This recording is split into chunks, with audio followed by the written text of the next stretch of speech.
This is a result of a 1080 drop that happened on Saturday. I was away on Sunday. We had checked all the fences, all the gates on the Saturday morning. The helicopter had checked there's no livestock in the bush. We're certain we'd done everything that was asked of us.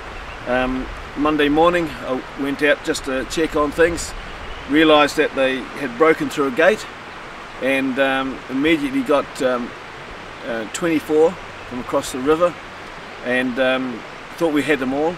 It wasn't until we counted the rest of the mob that we realised we're still missing some.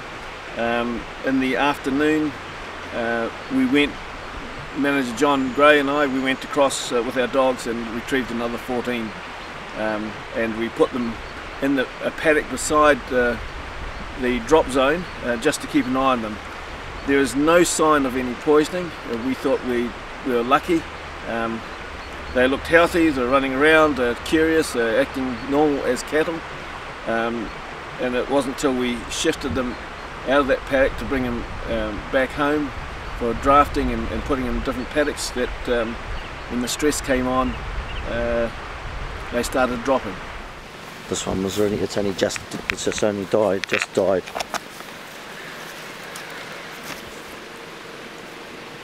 Still warm airs.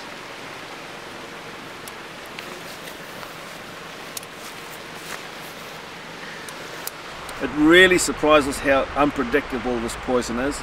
It obviously was a low dose rate, and it was 2 days, and this was brought on by a wee bit of stress, the cattle moving.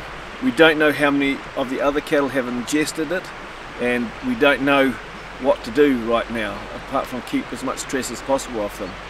We don't know if the poison will pass through the system.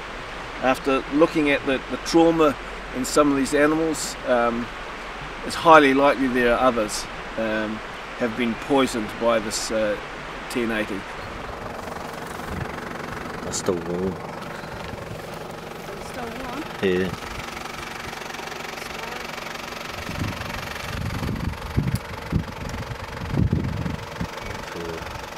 I think it's insidious the way these cattle have gone down, poisoned at 2 days after they were taken out of the drop zone. You know, how many more months down the track are we going to see other cattle dying for whatever reason? You know, even if they live, you know, is it going to remain the tissues that go into the food chain? Any organs, is it going to cause undue stress to prevent any weight gain? Any damage, is it going to cause death at a later date?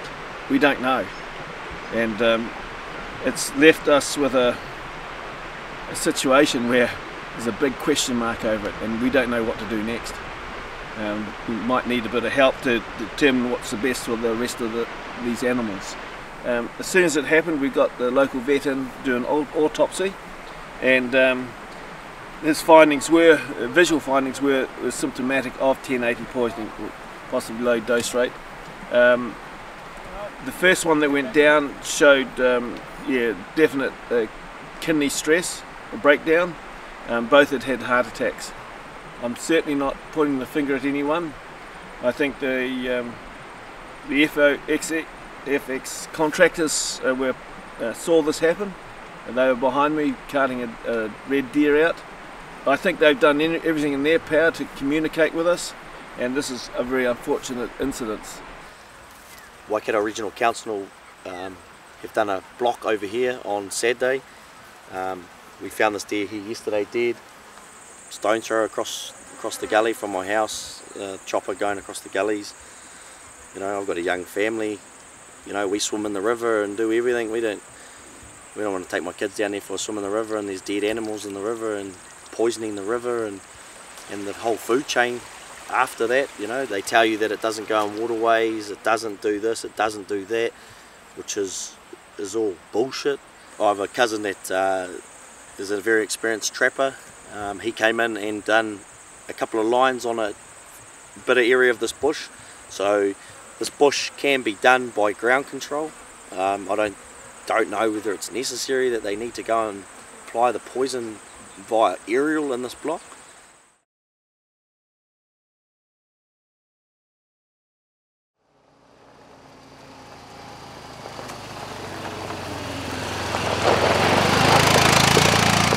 Yeah, over the last 15-20 years or so, I've been involved in quite a few 1080 drops, and I've been increasingly concerned about the ethics of 1080 broadcast methodology, and also the 1080 industry. One of the things I have been concerned that has got my back up is the environment, Waikato, or whoever they call themselves now, and the powers that be have been very dictatorial towards private landowners. I would like a much larger say in what happens to our land, especially with our bottom line. Hopefully we'll see that change, but up until now there's been a very abysmal record as far as communication goes. This is a beautiful farm, as you can see. We encourage young families that can't afford holidays to camp on the river. We have school parties camping on the river.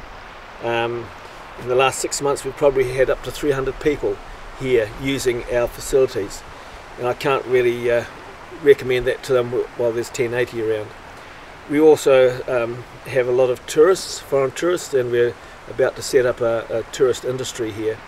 And it's not very, I can't in all honesty say that we're clean green when we've got 1080 and we can point deer dying on our farmland, and no bird life, and which is a real concern to me. When I was first here, we had an abundance of bird life. I remember tomtits being quite common in the bush before 1080.